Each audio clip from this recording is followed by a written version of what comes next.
The second common most reason that appliances get spoiled is because we never ever use this. It's called an instruction manual.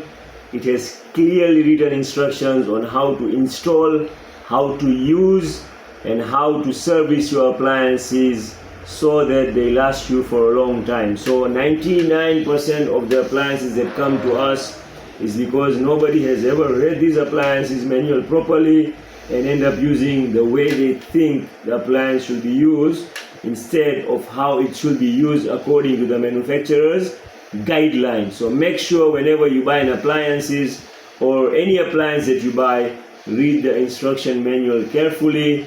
If you don't understand, go to any platforms like YouTube or Google and search for the online manuals. You'll be able to get valuable information before you start using that appliances so as to minimize the damage to the appliance, and you can use your appliances for a longer period of time. This is a day tip from today from Repair Guy 53. Don't forget to subscribe on all the platforms so that you get more tips like this free of charge.